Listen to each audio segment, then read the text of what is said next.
തിരുവനന്തപുരം കോർപ്പറേഷനിൽ സ്ഥാനാർത്ഥി പട്ടികയ്ക്ക് അന്തിമ രൂപം നൽകാനാകാതെ ബി.ജെ.പി.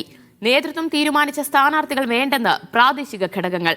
മേയർ സ്ഥാനാർത്ഥി ആരാകണമെന്നതിലും തർക്കം തുടരുകയാണ്. തദ്ദേശ തെരഞ്ഞെടുപ്പ് വിജ്ഞാപനം പടിവാതിൽക്കലെത്തിയിട്ടും തിരുവനന്തപുരം കോർപ്പറേഷനിൽ ബി.ജെ.പിയിലെ തർക്കങ്ങൾക്ക് അവസാനമില്ല. നേതൃത്വം തീരുമാനിച്ച പല സ്ഥാനാർത്ഥികളെയും അംഗീകരിക്കില്ലെന്നാണ് പ്രാദേശിക ഘടകങ്ങളുടെ നിലപാട്. 3 വീതം പേരുടെ പട്ടികയാണ് ബൂത്ത് ഘടകങ്ങൾ ജില്ലാ കമ്മിറ്റിക്ക് നൽകിയത്. ഈ പേരുകൾ തടഞ്ഞാണ് പലയിടങ്ങളിലും നേതൃത്വം സ്ഥാനാർത്ഥികളെ തീരുമാനിച്ചത്. ഇത് അംഗീകരിക്കില്ലെന്നാണ് പ്രാദേശിക നേതാക്കളുടെ നിലപാട്. വട്ടിയൂർക്കാവ്, നെട്ടയം, പാതിരപ്പള്ളി, കുടപ്പനക്കുന്ന്, വാഴോട്ടുകോണം, തുരുത്തുംമൂല, കൊടുങ്ങാനൂർ എന്നിവിടങ്ങളിൽ തർക്കം തുടരുകയാണ്.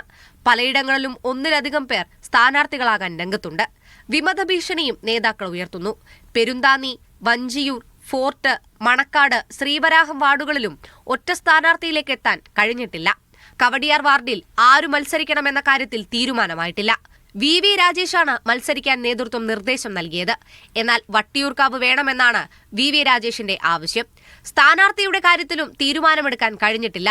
മുൻ IPS ഉദ്യോഗസ്ഥ ശ്രീലേഖയെ മേയർ സ്ഥാനാർത്ഥിയാക്കാൻ നേതൃത്വം ആലോചിക്കുന്നുണ്ട്. മീഡിയ 1 തിരുവനന്തപുരം.